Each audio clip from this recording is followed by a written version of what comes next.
though they dueled and took first and second in this heat, Reason seemed to come out far and ahead, the champion of that heat. And for one reason, I think, no pun intended, the Holly Hedges uncontested drop spot.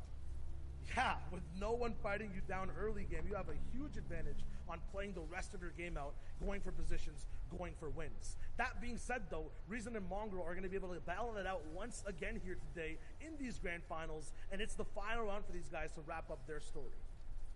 And the important thing to note from Reason, he did win back-to-back in heat number 4 yesterday against players like Letwick, who had even Kit Shockwave Launcher to try to put him down. He does not care and will go for the biggest streak of 2 back-to-back games in terms of eliminations and wins. So that total amount of points, ridiculous from Reason. We'll have to see if he's in form today.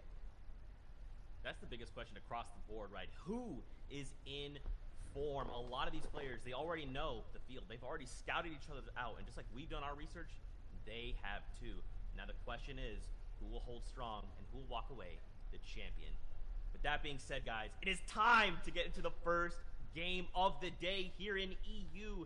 So let's get ready to toss it over to our casters. We've got Clay, Staling, and Sundown to take us through all the action. Gentlemen, over to you.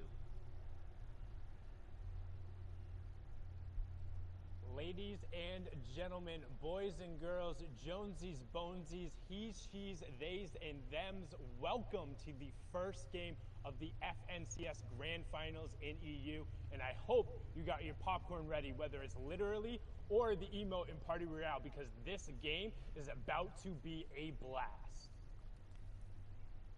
I am ready for seeing all the action unfold. I hope everybody's got their favorite emote out, whether it be take a seat, whether they're with their glow sticks out raving.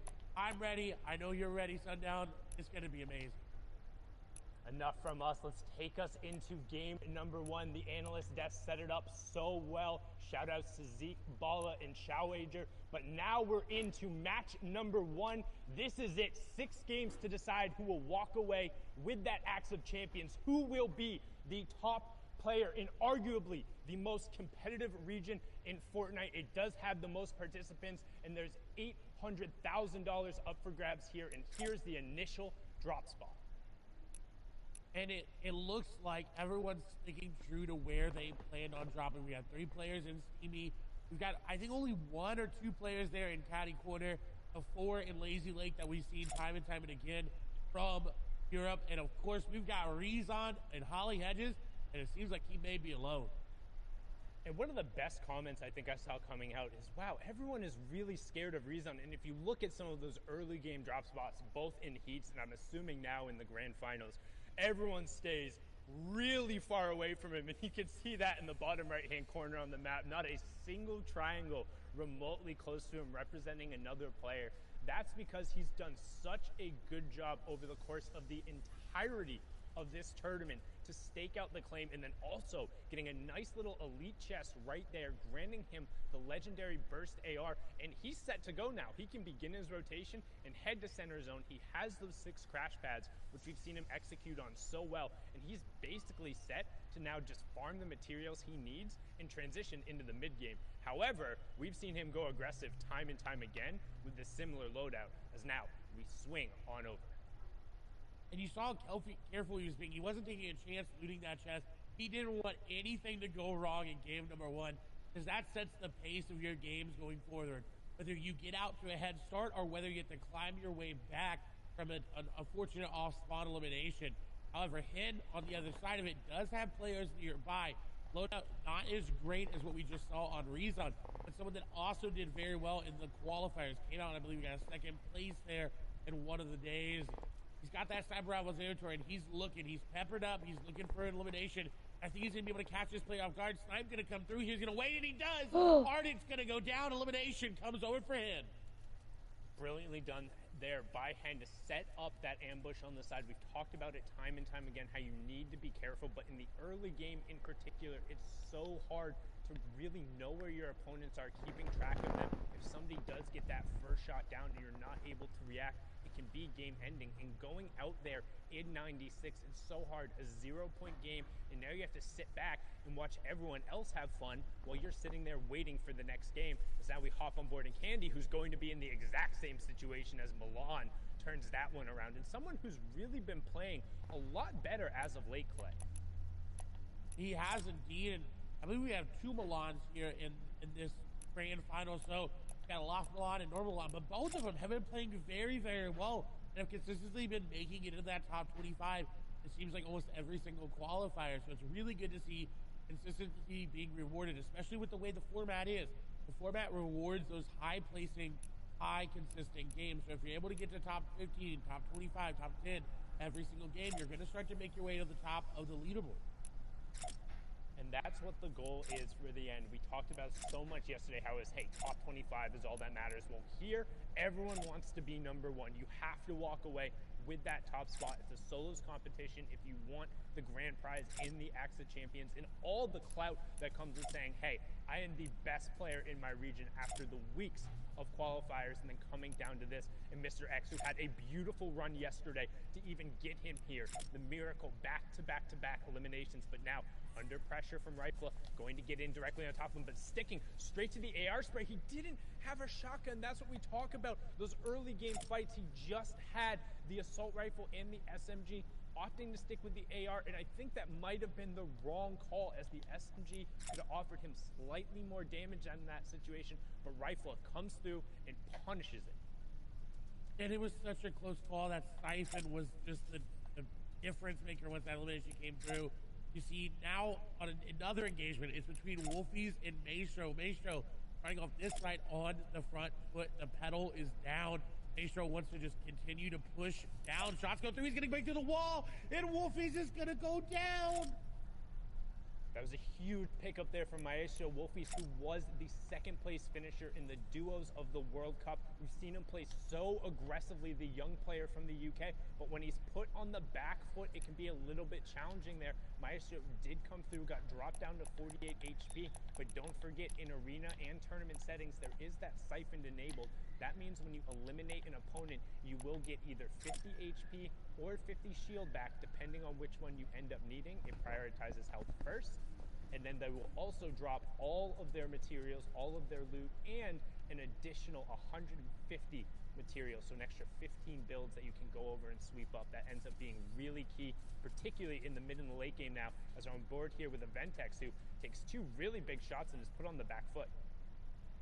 He is, but luckily enough for him, Crash does not have any shield pop. Now, it's not going to be as good as he is going to be finding time to get those minis in that big shield pop. And Intel over there needs to find an aggressive push into the box and needs to catch him off guard.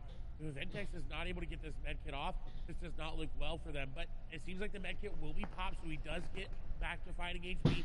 Under 50 HP is enough to withstand some shots, as Krez is now on the back foot. That's exactly what he needed to do. He needed to turn that defense that he was waiting on into that offensive moment. And now Krez is in a very bad situation. 6 builds remaining. No HP to really work with. He's going to have to hit a really big charge shot there. Dana coming through, not going to connect on these shots. He goes to the box, but Krez hits the shot, and that's another elimination for him.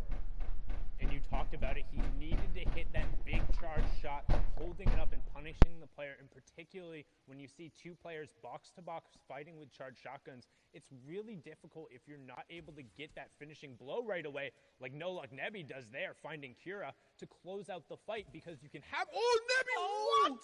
Don't even forget my point there. Nebby showing the power of the hunting rifle, showing up, catching two players on the outside. However, look in the bottom right-hand corner. A third player is now rotating by. So can Nebby get all of these resources and get out without getting engaged on? But those are two monstrous shots. He's got to feel confident there, and definitely not living up to his name. Plenty of luck going on. And you took the words from my mouth. Nebby with an amazing aim there, just getting what he needed to get started. However, someone who is not having amazing luck is Janice right now. 134 effective HP. It means he fought either off spawn on rotation. Now he is going into the orchard, which does allow him these campfires and the apples that drop that give you 5 HP per consume. So he's going to be in a good spot. He's able to really farm up. But Janice drops Steamy stacks. And look at his medal count. It was only 97. A man of Steamy with only 97 medal is not what he's used to, and this is definitely impacting his game plan. Yeah, and it's going to be tough there. Also, tons of players will know where he is, stoking that campfire, putting off the smoke signal. You can see him, those apples dropping, but instead opting to burn the extra wood. Good trade-off there and good awareness of where he was on the map. However, you do see Spen is lurking and trying to catch out the FNCS Invitational winner here. Janus over on the side, and he gets him real quick. That's the problem. Again, we talk about it, the hunting rifle on the side. If you're not ready for it, it can be a game ender right there. You get caught out farming. And honestly, I think that's a little bit on Janus there. You don't want to be on the edge of the zone and caught gaining materials. Like, yes, you did just get in. You can feel safe. You're back up at that 100 health, 100 shield threshold. But you have to know other players are rotating from that side and going to be behind you. And Spen is actually going to get harassed there as he tries to rotate out. We're going to hop on over to a three-way fight going on over here. Oh, and now already down to just 2 players. Controller getting into the boxes and getting the shots, picking up 2 eliminations back to back. Flecken gonna fall there, and these are what you need to do in solos. You need to get into the box and you need to finish the eliminations quickly, because like we saw, if you come and you fight and you box fight and you build fight, and more people are gonna come and they're gonna realize that, and you are going to fall. So a very good play there from Controller. And so far, it's been the story of the third party. You hear players talk about it all the time, whether it's your friend or your favorite streamer. That third party is the extra player who comes in. So if you're taking a 1v1 and then somebody else rotating by says, oh, you guys are preoccupied. First, we saw Nebby picking up the 2 shots there, then Controller closing it out with that epic tactical shotgun. Going to be on board here with Ovation Orion. We've seen him pull off a number of plays, but again, really good at kind of those ambush-style tactics, as you can see here, trying to set up a little bit on this player who's rotating in front of him. You can see the map in the bottom right-hand corner. That is the next storm zone revealed, so you can see we're pulling a little bit central. We're just kind of south of the authority, or just over the authority, with a little bit of a southwestern side there. So most of the players will have time. The Slurpy Swamp players will have tons of priority, and Storm Surge has just turned on, which is something you might not be familiar with if you're watching there. So Storm Surge is actually on in every game, but is only activated when you're above a certain number of players left. That number of players for the third zone is 70. So with 83 players currently left, 13 will be impacted. What it does is those who haven't done enough damage to the opposing players will then take 25 damage every 10 seconds. It's to try and encourage a little bit of active play, which we see here from Orion taking out Queasy, who's going to be queasy about that, just being game ended right there before the rotation occurs, not picking up any points in that match. And what a smart play. He went in different angles and didn't just crash pad off the top, because he knew Queasy would have been expecting that, and found an angle, got in the box, got the elimination. That also, with Storm Surge, it causes people to make plays like that. Arion may have decided that, you know what, a couple tags were good, I'm good to go, move on. He's put him pretty high up in the Storm Surge, but he didn't want to take the chance. He wanted to make sure he was above at least 100 damage on the threshold. So he decided, I got to go in, I got to get in the box, because when Storm Surge starts hitting you, nobody's going to let you shoot them. No one's going to let you even look at them. They're going to be sitting in their boxes. They're going to sit there and wait and not even open windows, not even make any movements, because they know, hey, that guy's getting hit by a big purple lightning bolt. We can't attack him. Well, all of a sudden, Phoenix is actually going in, but maybe a little bit of a misplace, he gets eliminated. Gets punished right away, and Tigwe has everything you could possibly want for a box fight there. I mean, just look at the loadout, having the epic tactical shotgun, the epic burst AR, crash pads, plenty of shields. So Phoenix might have felt a little pressure to go in and create some space, but Tigwe punishing very. So talk about that Storm Surge. All the players who below, Anas being one of them, are going to be forced to find tags. That damage is going to start coming through. He's going to need to convert on it, and he converts brilliantly there, picking up Supremacy's Clement in number 1 elimination, and also closing in on that first placement threshold, Clay. It was such a beautiful play by Anas, because he knew Clement had that bush. He said, you know what, he's going to go for the pickaxe. I'm just going to go ahead and edit that wall out so he can get the initial shot, and that got him the elimination. That initial shot there gave him the damage just to follow up with another tack shot. And with that rare tactical shotgun, it does a lot of damage if you're able to hit all the pellets, and that's exactly what he did. Now, on his way, he got the pepper. Placement threshold just came through as well, and now he's moving in. He's got a very great loadout to secure himself a Anas is very, very capable, like you talked about. And he's already stalking another player. He's looking to take down AX Controller. Yeah, and that's Controller 007 from the FNCS Invitational. We saw him have a number of really solid performances. Still need 3 players to go down from that Storm Surge threshold, but Anas just trying to kind of follow in this rotation path, get as close to center of zone.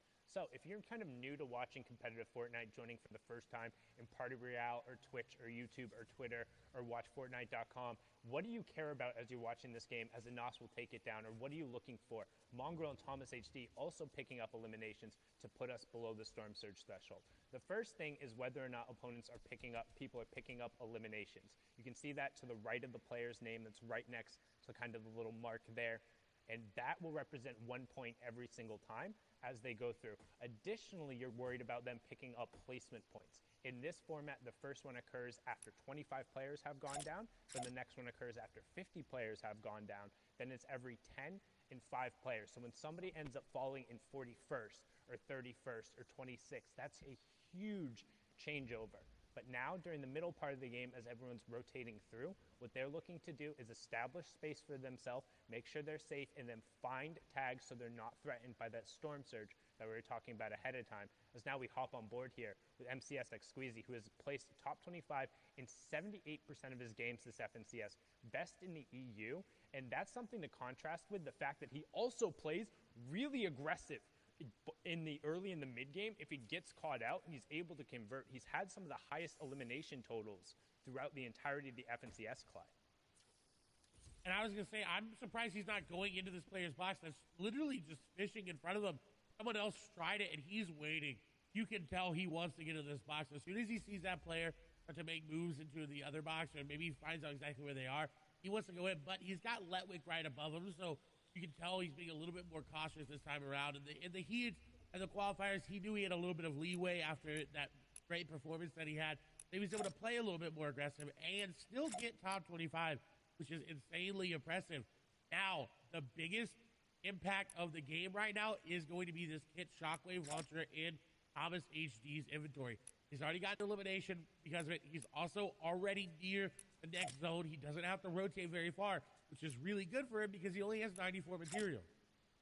He only has 94 materials, and he's right by the priority on high zone. This is the 4th zone, which means it's the last safe zone that's completely inside the current safe zone. After that, the 5th one will be the half in, half out, which kind of signals the transition into the end game as Thomas helps end Sebi's game there. He's going to be sent back and have to queue up after that, and Thomas hits him with a favorite emote. Hey, if you got that emote and you're in Party Royale, mimic it right now. Let Thomas know you're with him and sending him the aid, because he has a really good shot to ride this game out with where he's positioned, because after the 4th zone, you don't want to head super central. So all of a sudden, if that half in, half out zone pulls to the south and is on this high ground, and he has all the shockwave launcher plus a launch pad plus the mythic charge shotgun, it's going to be really difficult to force him out of a priority position. He's going to be somebody to watch over the course of this game who's going to impact the other players around him.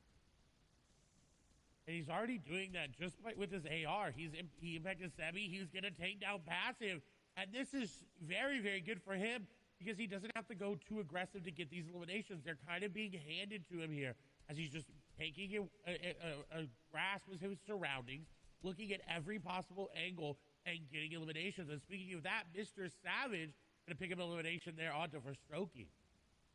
Yeah, and you can see that action kind of being driven as players are forced to rotate in and start to get priority position, because it's not only just about being safe here, it's about establishing yourself for the next rotation, because that half in, half out is so important in terms of priority. But right now, Reason is 5 below the damage threshold. So once this zone clears, he'll start ticking.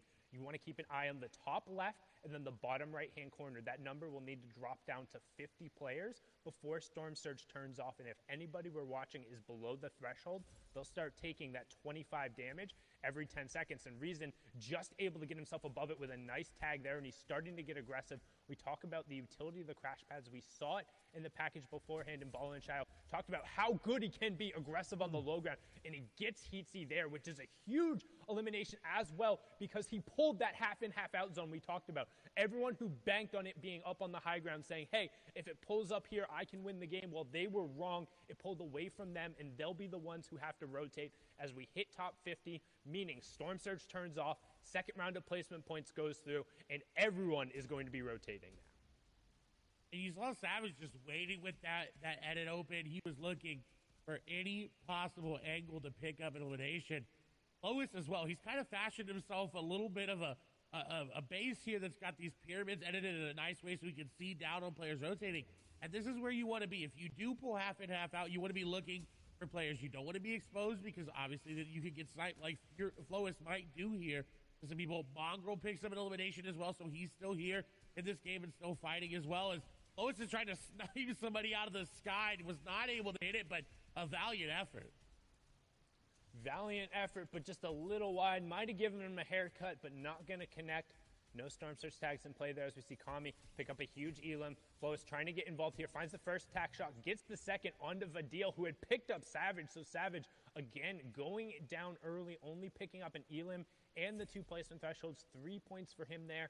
As we continue through, you can see Flois and Scribs still in.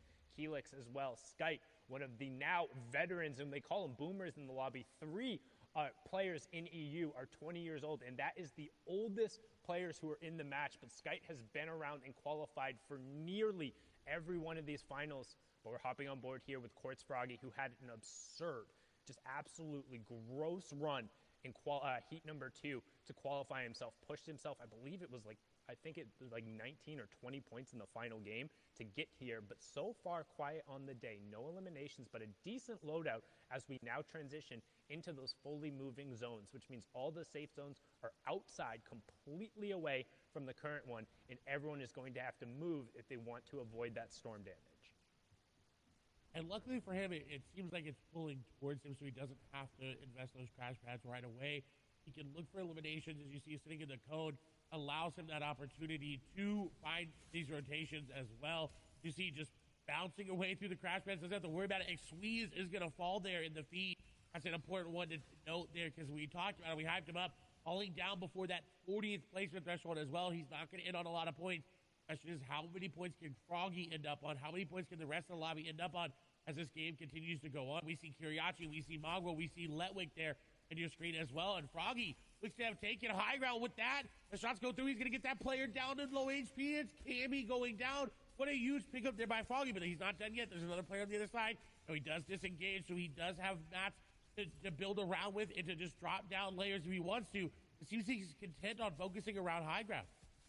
Yeah, and Benji and Hen also picking up a pair of Elims there in the feed as we close in on the next placement threshold. It'll be top 30, and then every 5 players going down. Storm Surge will also turn off his top 30, and we're closing in on it. There it is. Scouts picking up a pair to make sure he gets there. That's Adian and Diablo, who we saw yesterday going down. Thomas also goes down, and then Become Legends Rifle picks up Benji Fishy. Deceptos ends up getting Skype as well going down there. Lecce picking up Styler, but we're still on board here with Quartz Froggy, and we saw how much work he can do on the mid-ground tarp here, and he's continuing to run through with that charge shotgun, picks up Scouts as well, and we're in through another placement threshold. So this is what happens as we start getting in the moving circles. All the action for us, so keep an eye. Flois all the way up on the high ground. Kiko has priority on the low ground, and then everyone else is the tarp in between. But Hen and Reason are still up on the mid-tarp. I think Flois was able to pick up that shockwave launcher from what it looked like. He may have used the crash pad to take it, but Mongrel, I believe, going to fall there on the backside. Rezon still in this game, getting eliminations. Hid, thing on 4. Crash pad will come out here for Hid. He does have a lot of materials left. Carrot picking up 3 eliminations there on the backside. As shots come through on the Hid, he is going to be able to block it off, and the capitalization there on the Snazy will be good as he realized already losing HP. Ken's going to take down a player there as well. Anas going to fall.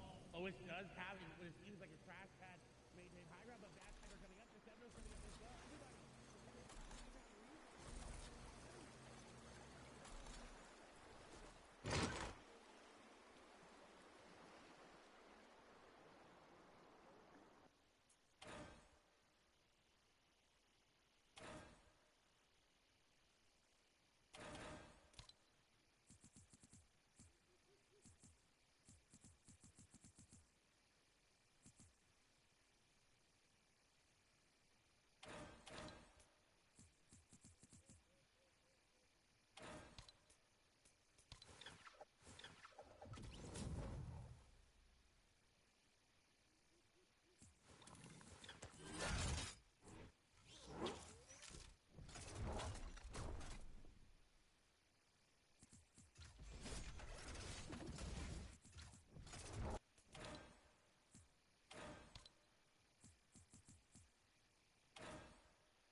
Froggy for the victory royale. Really, really good job from Flois executing on the top-down push with the mythic weaponry, but more importantly, showing the versatility of that shockwave launcher, launching himself down and then finding a gap to launch the opponent out, tracking him, and picking it up with the AR. Match number 1 is done. Fury Flois taking home the victory royale, but we'll see where the leaderboard shakes out. We're going to toss it back on over to Zeke, Shayo, and Balo. Man, a strong start here in EU, really coming out with a nice flow. Flois finding himself the victory royale. Guys, this final fight between Froggy and Flois, both players walk into that 1v1 with 5 eliminations. The elim and the victory royale is going to be that 4-point swing. This is gonna be a good tone setting for the rest of the competition. We saw it in every region, right? 1 point matters, and that's a 4-point difference for that win and the elim. The coolest thing, though, to me was the versatility for Flois and how he was playing every single engagement differently and using his entire kit to be able to hold first overall in Europe right now. 6 eliminations, 20 points, and that victory royale. Yeah, but there's also other people lurking near, too. And with only the first game, don't forget, there's 6. People are starting to establish themselves. I see Hen in 3rd place right now with 15 points, a sign that he could actually be on that hot streak. Hen, a very hot and cold player. Letwick, though, played significantly well yesterday, and he's there again in towards the top placements, and also with a couple elims to put himself in 4th place, but Kinzel too. And then the rest of this, I think, is kind of maybe a little different than what we might expect in towards the end of the day. You have Carrot, you had Disiptos, you had a Nas. I mean, there are some of these guys who have the potential to win for sure, but I don't know if that's quite it yet.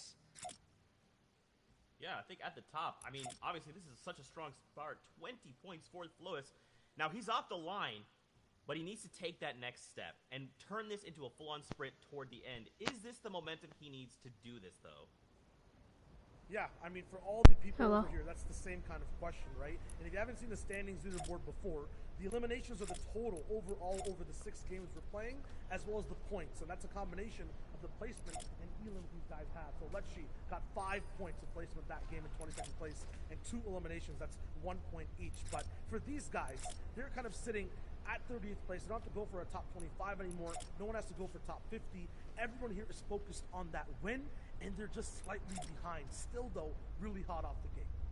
Yeah, there's a lot of different things that people have to figure out on this first game. There are a lot of things and changes to what people might have been expecting. The plan, Zeke, you talked earlier about how these guys are all starting to do their research and whatnot. It shifts a little bit in grand finals. People start to make decisions and play with the mind a little bit of each other to, force things that you might not be comfortable with.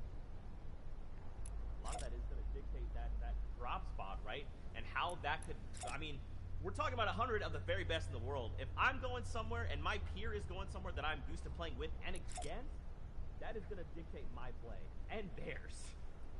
I mean, it always starts from the early game, right? Just in general, the entire tournament, from game number 1, your mentality is set in if you do well, if you do bad, and now everyone has different expectations. If you're like Flois, you're at the top spot, you guys mentioned it. Now it's a game of endurance, of holding it and not faltering when things go bad. And in the grand finals, we have seen tournament after tournament. Being uncontested increases your chances of winning tournaments by tenfold, if not more than that. So being uncontested means you have nobody landing with you. You might be familiar with landing in a hot spot. You don't want to be doing that in grand finals or in set lobbies at all. Yeah, the opposite of that is contested when someone is there. And Mr. Savage and Noah Riley are side by side at the yacht on the northern side of the map. 2 other big names all the way at Slippery Swamp, Kiriachi and then Benji Fishy. Noah Riley was not supposed to go to the yacht with Mr. Savage. Mr. Savage had thought that he had done enough to force nobody to land with him throughout the heats. But you know what changes now for Benji is that Noah was going to be landing in the same main building. And of course, Noah did not want to do that challenge. One of the best players in the world at off-spawn fighting did not want to challenge Benji whatsoever. He'll leave what success he had throughout the qualifiers to end up going against Mr. Savage. I mean, now it's going to be even harder, I think, for Noah Riley all the way up at the yacht. For Benji, even freer. But how did that look in game number 1, right?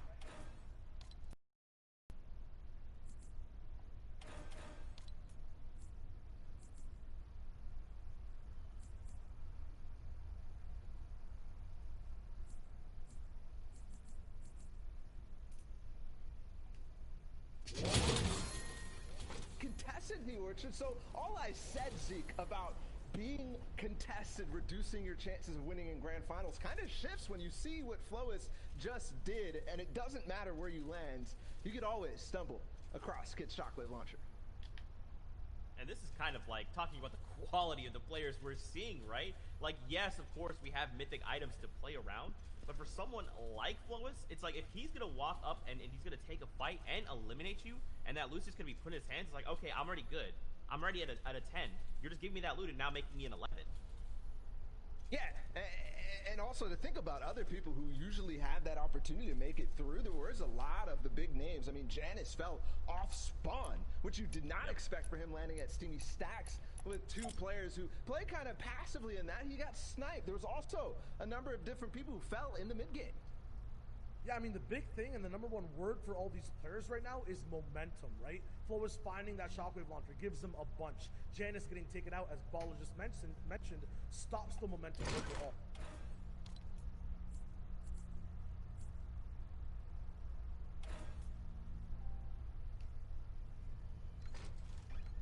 Do want to continue, but I'm getting word the games are ready. So let's get ready to hop into game number 2 here of the Fortnite Champion Series in Europe. Let's see if the action continues. Sundown, play. Let's send it back your way. Thank you so much, Zeke, Shio, and Bala. And I mean, I'm just so excited to see, because I'm a personal fan, or like I'm a advocate for the fact that game 1 is a nice way to set the tone, but you really get an idea of how the leaderboard and how the lobbies are going to play after game 2, because particularly with solos, it's about consistency and who's able to turn over a performance from one game to the next and continue it rolling, and you're really able to see that going down in the second match. And into the third as well. If you're able to bounce back into that third and you really submit yourself at the top, you got a chance in that 4th, 5th, and 6th game to really turn online. Benji, somebody who definitely needs to turn online, but Savage is going to go down to Noah Riley in the feed. So the contestation happened, and Savage unfortunately falling. Looks like Benji is trying to take down Kiriachi in the time being. Yeah, Benji trying to set up one of those ambushes here on the side. You can see him trying to pick up Kiriachi as he's going right for those slurp jugs. He is going to find the initial burst shots there, opting not to use that sniper rifle and instead closing the gap on him as fast as possible. We'll see if he's able to get it. White tags coming through, using the tac shotgun and the high rate of fire to push through the box. And well done, Benji. We talked about the contestant over there, and he says, oh, 0 out of 10 for the effort. The Russian judge doesn't even give him a point. Benji taking it down there, and that's 2 elims right off in the start for him there. You can see in the bottom left-hand corner, the 2 most contested areas are Rig and Salty Springs, each with 5+ players right now. So a lot of space being pushed out, and it's interesting to see 5 players in Salty. I mean, effectively, you're all taking one house of loot and saying, I hope this is enough. Yeah, I don't know why 5 players are there. And I think it has to do something with Rezon. He scared everybody away from Holly, Hedges, anybody that normally landed in that path. I said, no, I'm just going to go try my chance at Salty there. As we are now over to the Fortia. This is Mongrel, and he's been dropping here for a while. We know that. But he does not have Ocean's Burst AR and Ocean's Bottomless Chug Jug. Someone else may have snagged it from him, and with his aim and with what he can do with it, that Mythic Burst AR is so good here from him. But it looks like he's not going to need it now, as he's going to get some tags going into this fight. That player going to have to back out. Mongol, though, not going to let him do it. He's got to be careful. He is running out of AR ammo, but he says, you know what? Who needs an AR? I got a shotgun and a crash pad. I'm going into the box. He is going to miss the jump a little bit, almost deploying a crash pad there, but the continued pressure that he's keeping up is trying to keep this player from going any higher. And it's Smudge just trying to get away. He's got a little sliver of HP, but Mongo going to get in the box and do that Mongo classic and get the elimination. Like, he had to resolve that fight right away, because even picking that up with the additional match drop now only has 52 materials, and while he is in the zone, since it did pull towards that south side, he's going to need to find it, and with so many other players around this area, it's going to be really hard to max out quickly. But now let's hop on board with our match number 1 winner. As you can see, the format in the right hand side, each elimination being worth a point. You can see once you get into that top 10, you'll have 8 placement points going through, all the way up to 14 for first. Then you can see 11th through 15th is 7, 16th through 20th is 6. It's the intervals of 5, then the intervals of 10, and of course, you get that first placement point after the first 25 players have gone down. So still, plenty of players who need to drop here, which generally is a little slower from EU. You'll typically see a little more aggression going on. However, as you get further and further on into tournaments, the stakes and the players become that much more difficult to fight against, and it's really hard to confidently take an early fight, as we have Rax and the Costa Rican Sebi in a battle over here. Ooh, and Rax on the back foot already. Now, this is that weather station just above Caddy. Sebi going in. The shots are going to go through. He's going to get the initial damage, and he's going to follow up with the AR. The crouch spam, and it's going to pay off for him. The elimination comes through, but now the question posed for Sebi is, can he go get Kit's loot? Can he go get the shockwave launcher and that charged shotgun, or will he settle for some of the vault loot? And generally, that's the goal. It's to go through, get whatever you can from the weather station, resolve a fight there, and then head down and hopefully pick up the remnants of whatever happened at Caddy Corner. But now we're going to swing on over to Authority, where we have Letwick. We're in match number 1. He was able to steal away that mythic glider grapple gun and just kind of rotate out. But now, match number 2, you can see Hardfind over on the side, and Hardfind looking to set up a trap and a bait. And we've seen this before a number of times, particularly around that vault area where there are some areas you can't build. Players look to have just an immediate drop, but Letwick is set up really well in terms of his close quarters combat. Just having that epic SMG as well as the tactical shotgun and a legendary pistol means he has 3 really high rate of fire weapons that give him plenty of abilities to just spam and pressure Hardfind, who's going to be looking for an ambush here in a second. But right now, both players just farming up. And it seems like they're respecting each other's areas of this Authority. They kind of know, hey, he's going to be over here. I can tell by how he's looted. I know Letwick's going to be in this side because I know how he looted from Hardfind's perspective. But what's concerning about this is the players that are around. Carrot is there as well. You got 2 other players on the side. But Letwick is playing this very well. He's hitting some things, and then he's standing still. Because that's how the henchmen act. They walk around. Sometimes they'll hit stuff that's in their way, and then they'll stand still as you see one moving there. On the other side, we've got